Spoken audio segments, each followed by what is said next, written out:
Alright, I'm going to give it a few minutes here.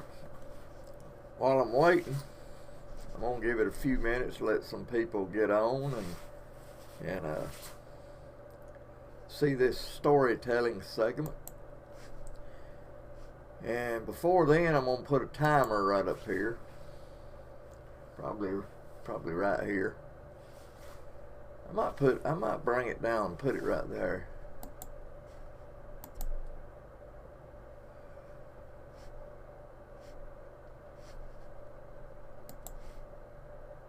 Let's see if I can do that. Where's it at? Let's see where I see it here. No.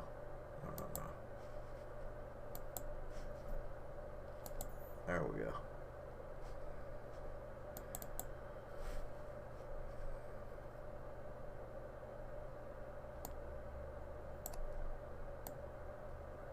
Oh yeah. There we go. That is the correct time. I'll just put it right down there.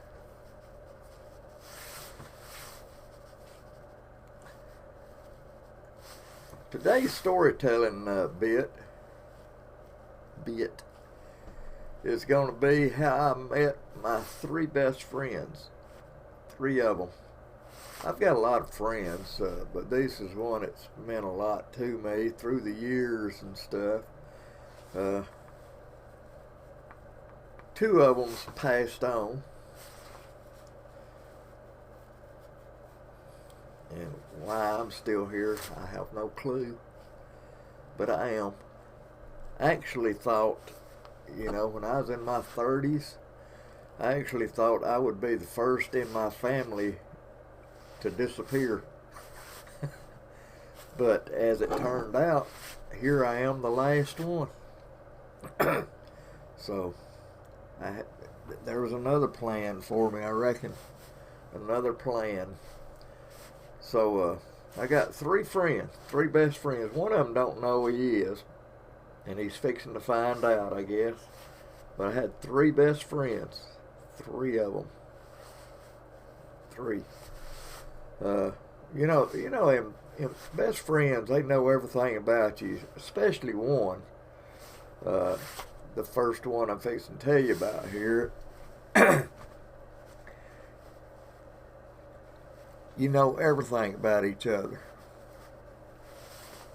You've done stupid things together, some bad things together, some good things together. But still, you've always been inseparable, First one I'm going to tell you about here. At the time, this guy's name was Steve Rayner. Steve Rayner. Later on, he changed his name to his biological family, which was Dawkins. Yes, the Cordova Dawkins. A lot of the Cordova people remembers Jim Dawkins there. Well, that was his granddad. Okay? So y'all know who I'm talking about.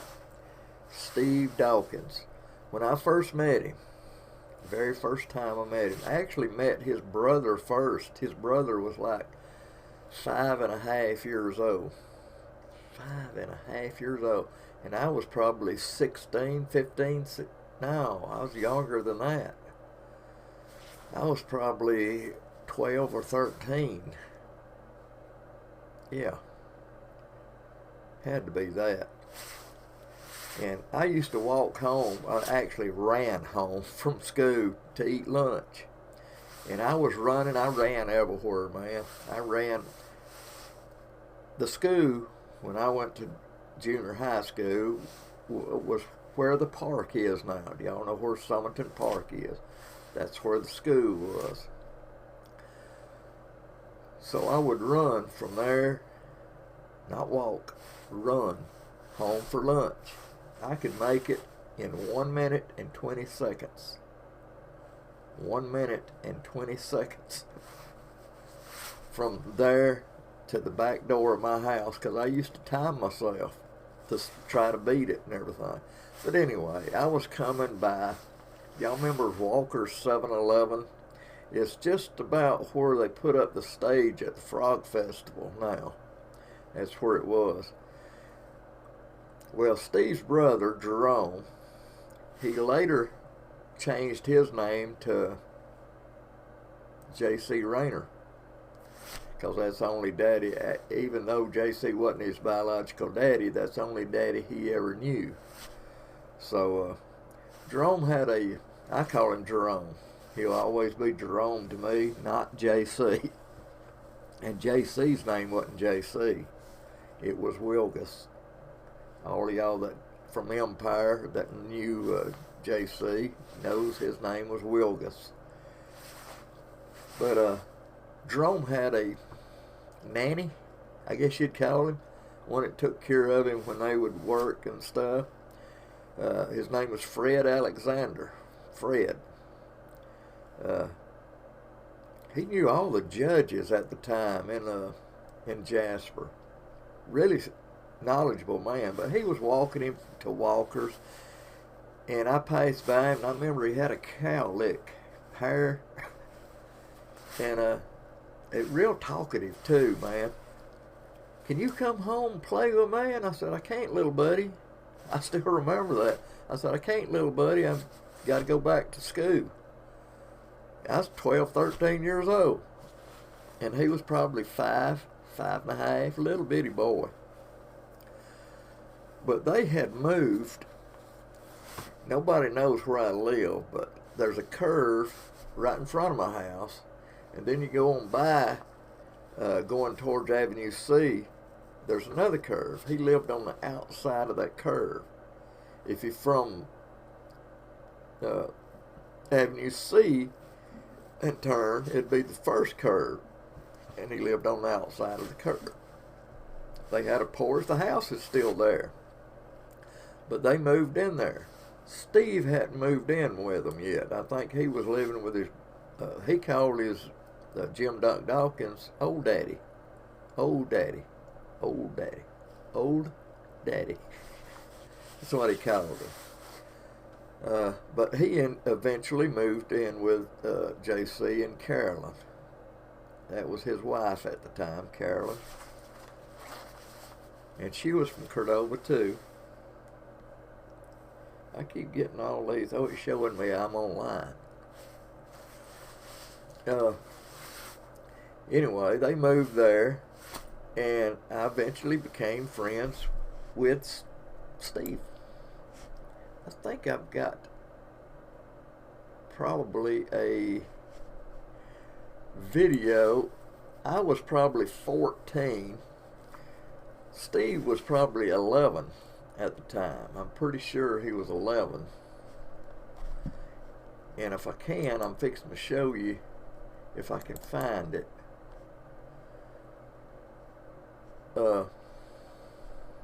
I've got two videos here actually I'm fixing to show you. And Steve,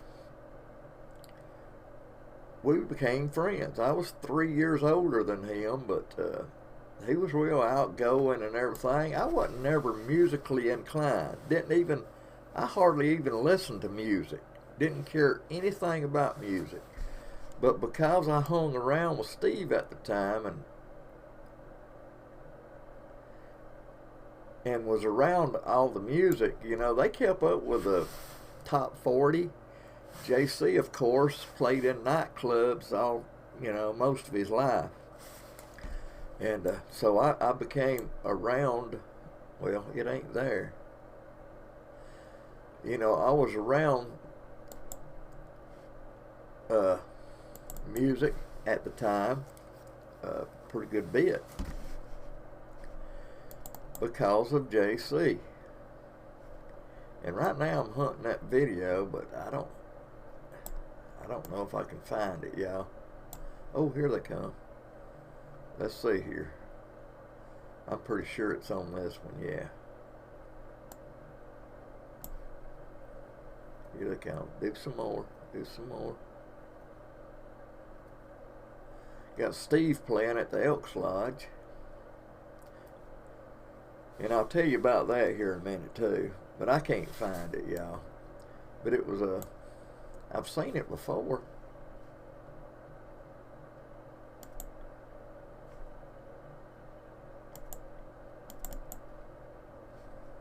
sure ain't that one.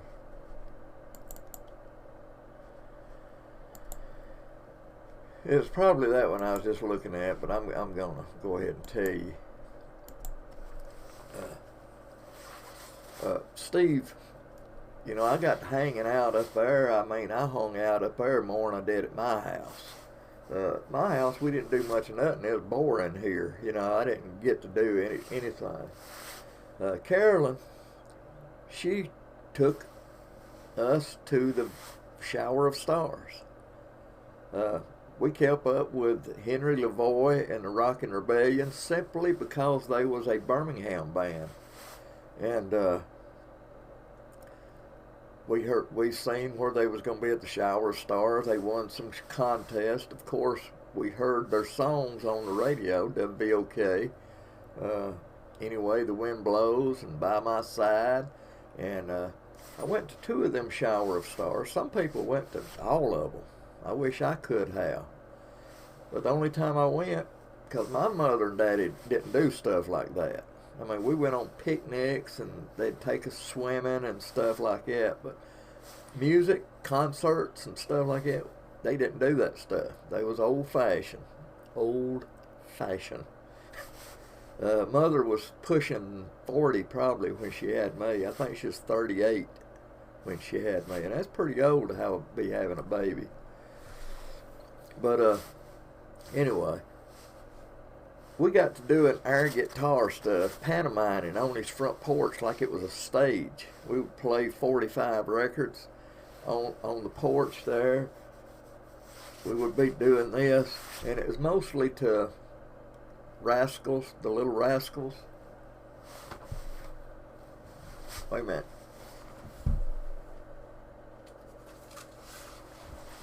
I said Little Rascals. It's Young Rascals. Groovy. Matter of fact, I think we did that song there. And it was pretty cool, man. And a lot of Paul Revere and the Raiders. Now, this was the 60s, y'all. 60s. Probably the mid-60s. And we'd be on that front porch, and actually, you know, people walked around then. You know, nothing to it. People walked to the store and stuff, and we would draw a crowd up there, and we wasn't even playing nothing. But I got interested in music. I wasn't musically gifted, I'd say, and people that has played with me knows this, and I know it. A lot of people plays music and they ain't very good. They think they are wonderful. Well, I can keep a beat now because I've been doing it so long, but gifted, I'm still not, you know.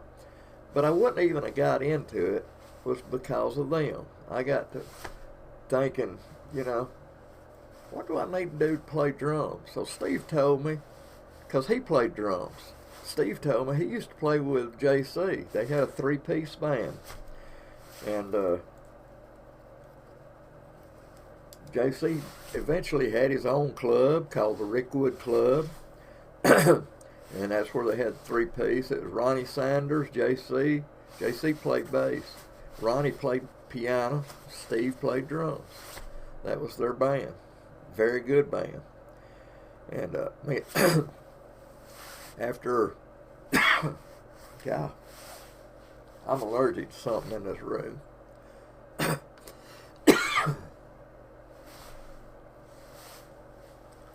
After Steve would get through playing at Rickwood, he would come by and get me. I'd have a suitcase. I'd actually sneak out of the house with a suitcase, and me and Steve would ride to Panama City, Florida. We went to Panama City, Florida a lot. We'd leave like on, well, Saturday night when I got through playing. We'd come back maybe on Tuesday. We'd, you know, down there. We did that a whole lot.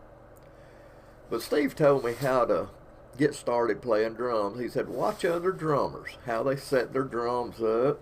Some likes their cymbals up here. Some likes them down low. I tried them both. I like them down low. I don't like my hands being up here, hitting the cymbal. You know, Anyway, I watched. I got a set of drums. I actually got my first set of drums with a J.C. Penney's credit card, and got them as red sparkly. Had them actually in this room right here. I had a set of awesome Pioneer headphones. I used to go to sleep with those headphones. Could not go to sleep unless I was listening to music. And it was always the third song. The third song, I was out. My mother once said that if I died, she was going to bury me with them headphones on. But I would put them headphones on in this room and start learning how to. I learned myself how to keep a beat. And I do some things left-handed, some right. I shoot a rifle left-handed. Cannot shoot it right-handed, but I'm right-handed. Can't do it. So a lot of the stuff I did on drums, I did left-handed. Hey.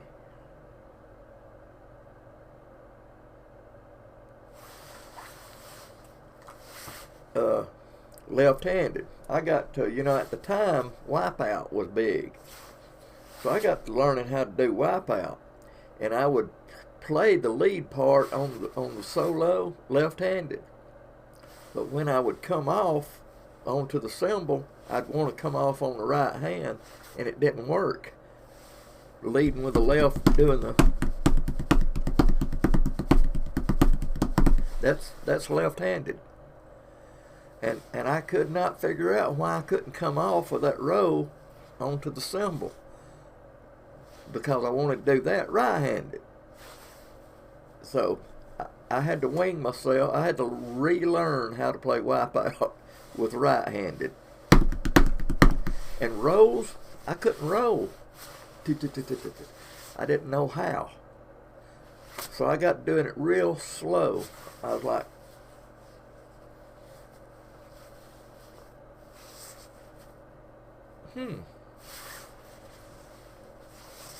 That was my buddy Steve. And, you go through good times, bad times. He told people that me and him was exactly alike. I didn't see it. I thought we was completely the opposite. That's what I thought. His mindset and my mindset. I went along with a lot of his stuff because, he was very, what would you say, persuasive.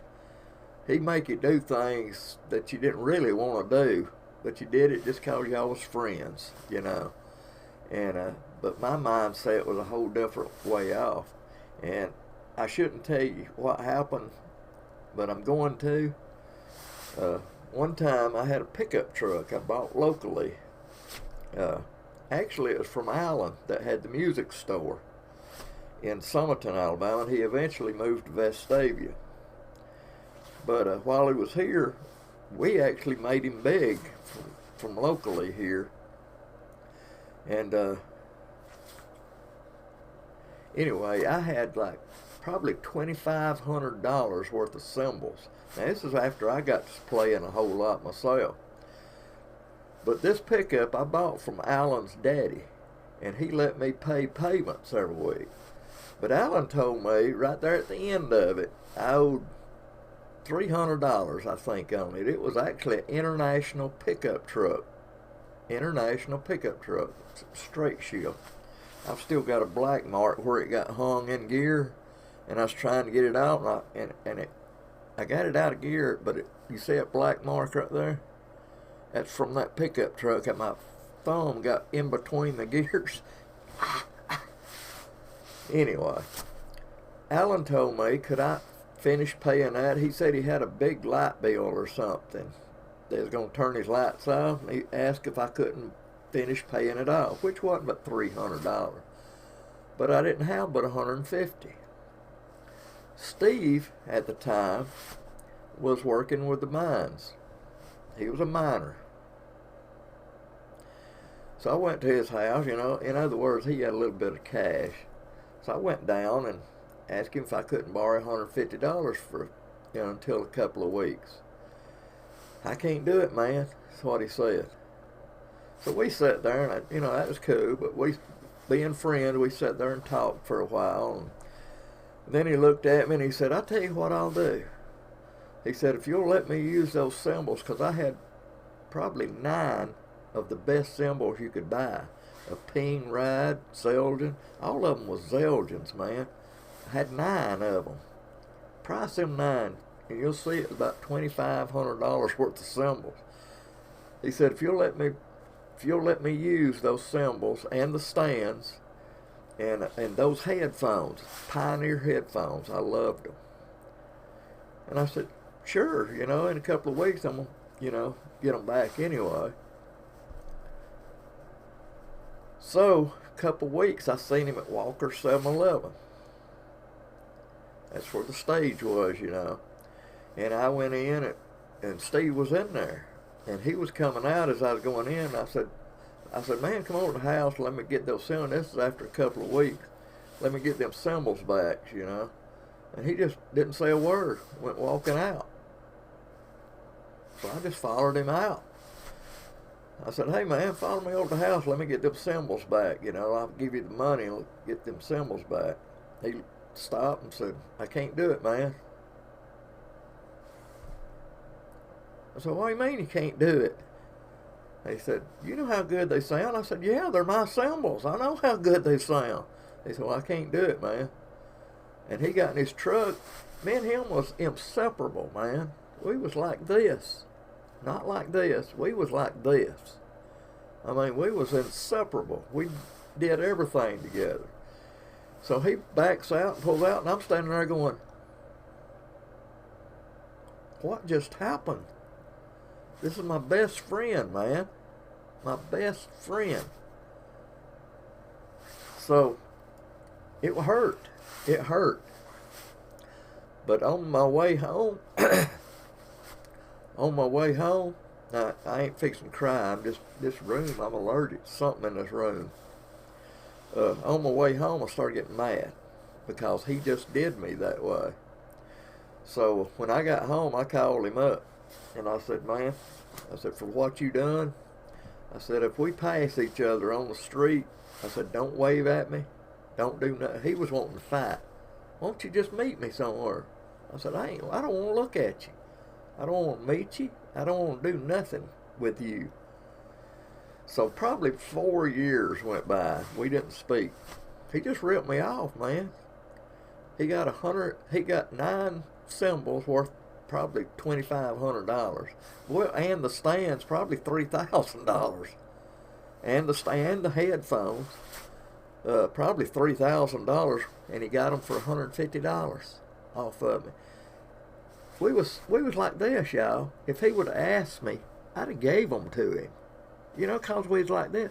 But because he ripped me off, we didn't speak for 4 years. I didn't want to look at him. I mean, I was sick. But eventually, being best friends, you eventually come back together. But I never did trust him ever again. Never. And I still consider him my best friend. But I never trusted him. He came to my house one time. He lived with somebody in West Jefferson. And he said he came up here to get a loaf of bread, but he forgot his billfold and wanted to know if I had $1. And at the time he said that, I had $60 in my pocket. And I said, man, I ain't got it. I wasn't giving him $1. I didn't give him a penny after what happened. But we became friends again. And my buddy, he died of cancer here about 3 or 4 years ago. And miss him. I miss him. But he sure did rip me off.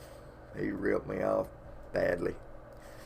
Second best friend, Stan Ballinger.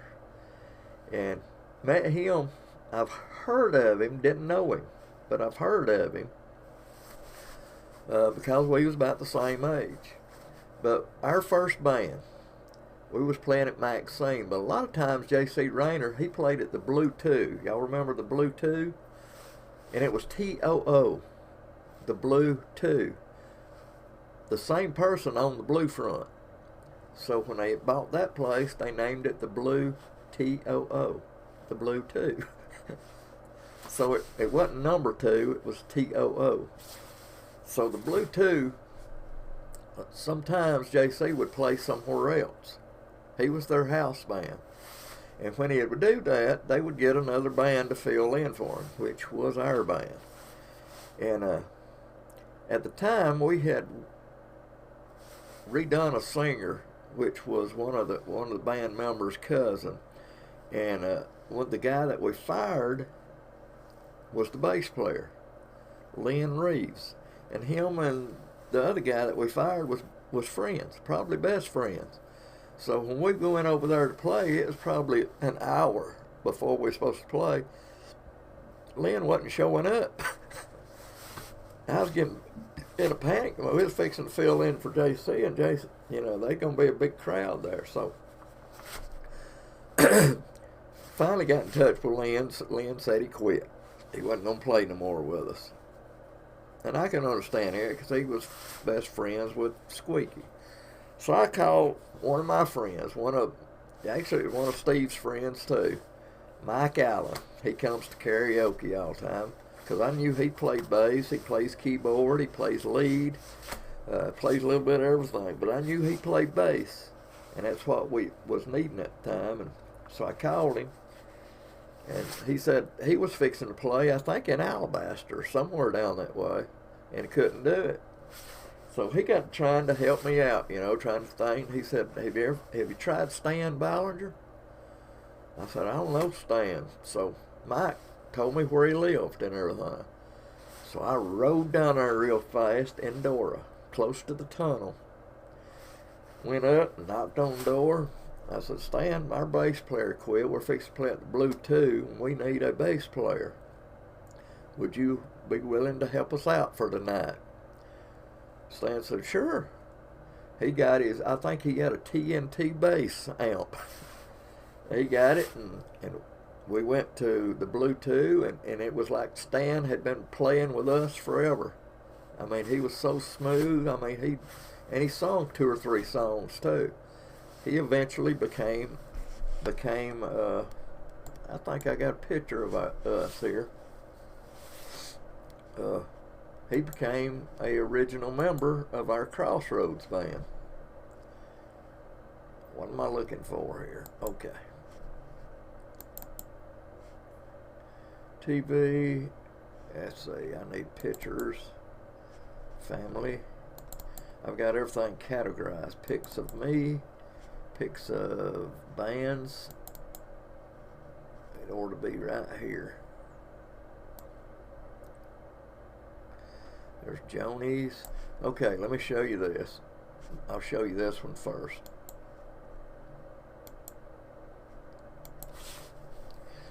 This was the originals.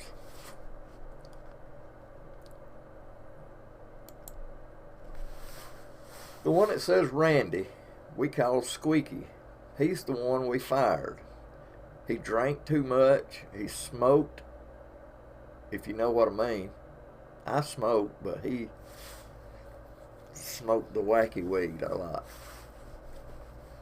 And Lynn, right at the below him there, that was one of his friends. Me and Roger there, we was the original members. And anyway, after we got rid of Randy, Lynn didn't want to play no more. So that was the originals. That was the originals. The one we fired and the one that quit all of a sudden. So let me see. Here we go. I got some of.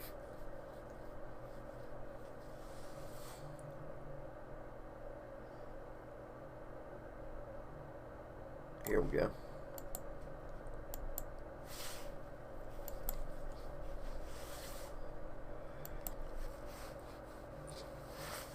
Okay, of course that's me in the back. From left, that's Dennis Ragsdale. That's the one we hired after we fired. And that's me with the drumsticks. It was really cold that night. That's the reason I had a brown turtleneck. And yes, I had a lot of hair. That's his cousin, Dennis's cousin next. That's me and Rod got started. Well, that's Stan Ballinger on the right. That's Stan Ballinger. He became one of the Crossroads for a long, long time. Even after the Crossroads back didn't play anymore, me and Stan kept playing. We played with David Upton and several others and had a really good time with old Stan. Old Stan helped me out many times. A lot of my divorces and stuff, you know, it hurt me a lot. And Stan always, I don't even know if he knows this or not, but he helped me out a lot by talking, saying the right things at the right time, and he helped me out a lot. But I hardly don't allow people to pull up my driveway unless I know them. You know, if they pull up and I don't know them, you know, I'm like a hermit, man. I walk out there with a shotgun. What you want? And people knows this, so I don't get many people up in my driveway that I don't know. And but anyway, there's two people that always came up in my yard. Two. That was Steve. It was just about every day. Steve, he had you can see his pickup at Walmart even now because his son's got it. It's a red Ford pickup. He always parks it over there around Murphy. But that was his pickup, and I'll show you a video here in a minute of him getting out of that pickup. But you couldn't hear his pickup, and he'd always surprise me. But he was always here. He didn't stay very long, anywhere from 5 to 10 minutes, and that was it. 5 to 10 minutes. And Stan, I could hear him coming off the main highway because his pickup had a distinctive sound. One of them blue pickup trucks, and I'd always know it was Stan. And he was about like Steve. He stayed a little bit longer, I think, but we'd stand up there, and he came maybe a couple times until he got sick. Two or three times a week, and I appreciate that. That was my friends. And I'm fixing to show you Steve. Him coming to my house. I was in the house. I think I was just about making my TV show. I seen that a while ago that I'm wanting to show you. I think it's right here. Alright. Here we go, y'all. I was in the house and I could hear him pull up in the driveway. And here it is. Ooh. 12 million Americans.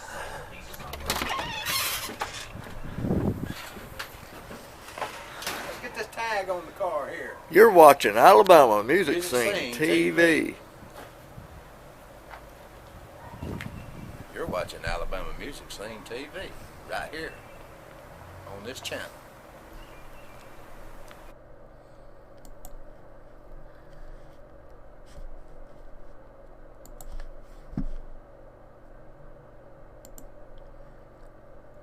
Yep, that was my buddy Steve there. He came and he probably didn't stay 10 minutes there. A lot of times he'd go around on the short side of my house, which ain't but about 8 foot there. And there's some pine trees and stuff, but he'd go around there and pee. Every time. Go around the house, I gotta pee. And I go around there sometimes pee if I'm outside or something. Alright, number 3. And this guy probably don't even know. I met them probably 6 years ago. 6. Razzmatazz band. I ain't never taped them. So they was playing at the, wait a minute, roller coaster. I think it's the Mill now. But Razzmatazz was playing there. And this was going to be my first time to ever tape Razzmatazz, Henry LaVoy. So I was really into it. I was standing off to the side taping. this woman kept coming up to me, dance with me. I can't, I'm working, but I was serious. I probably didn't smile either. And she come over there 2 or 3 times, and the one time she wasn't going to take no for an answer. So she pretty much drugged me onto the dance floor, pretty much. And we danced. I left I'd like to find the one where I danced and left my camera on. You can probably see me. I need to look at every one of them and see which one it was. But anyway, she was married to a guy named Ken. Ken, if you're watching this, you are one of my best friends now.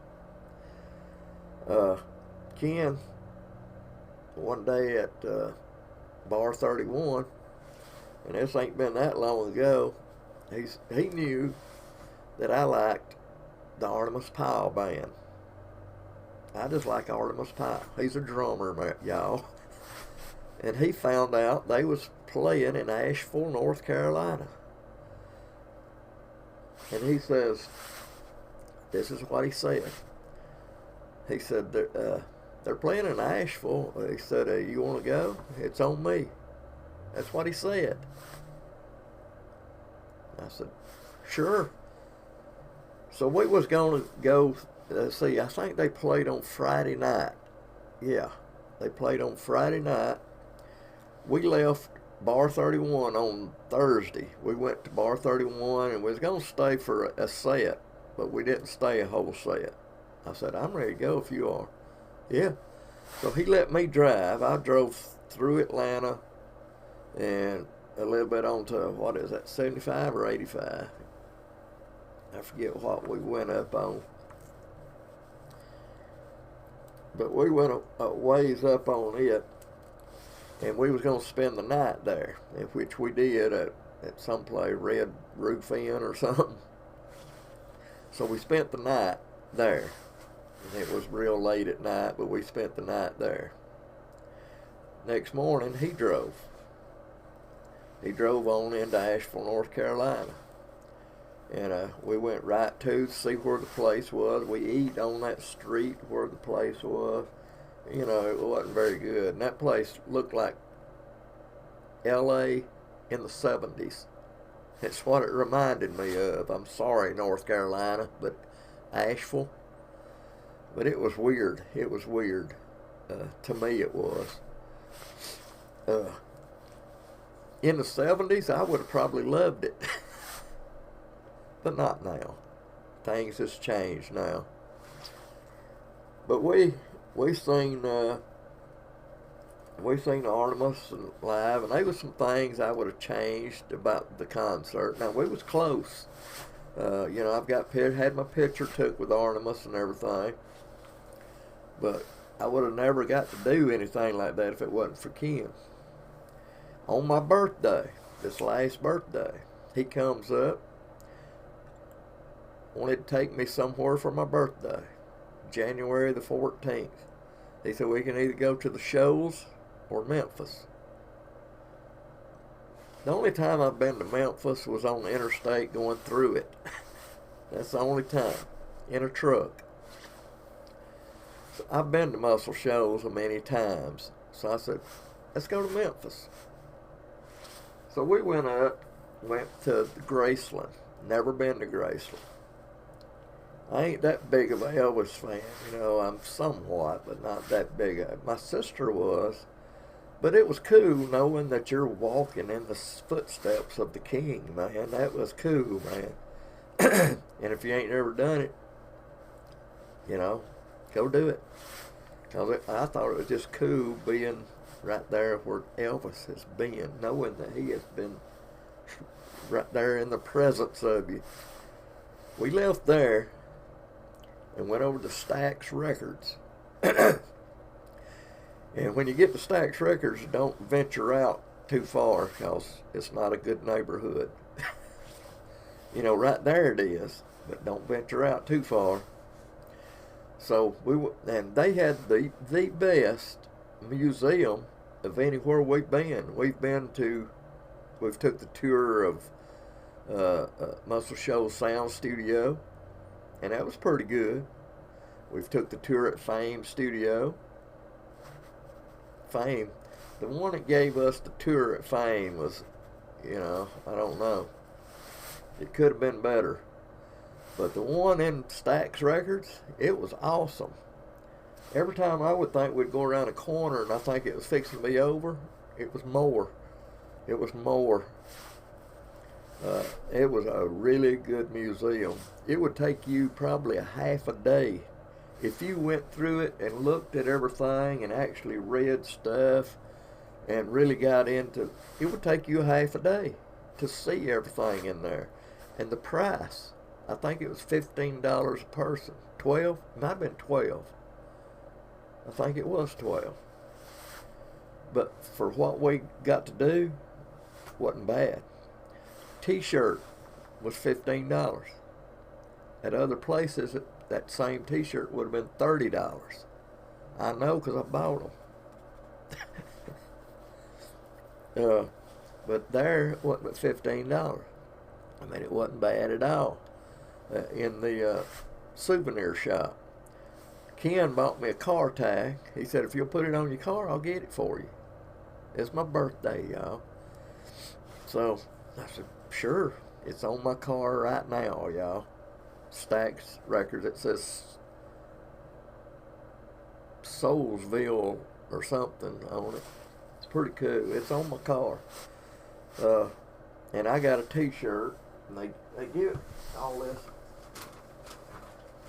in little plastic bags. I kept the bag, y'all, because it's a little plastic bag. That's about what of American soul music. Y'all ever heard Soul Man? Stax Records. And a lot of that stuff from Stax Records, they would actually carry them to Muscle Shoals to record them. Especially the staple singers. They was out of Stax Records, but they carried them to Muscle Shoals to record. And that was pretty cool.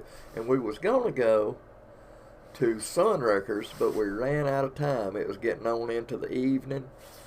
So we went and picked up one of Ken's friends and went and ate at a barbecue place. Golly, it was a lot of barbecue on it. And that was pretty cool too. And then we headed home, man. I drove a lot of the way to my house, but Ken's, he lives in Prattville, y'all. I'm going through chemo treatments right now. And there's one person that goes with me. Ken Maddox, y'all. Ken Maddox. He goes with me when I do go. He comes up from Prattville, Alabama, and goes with me.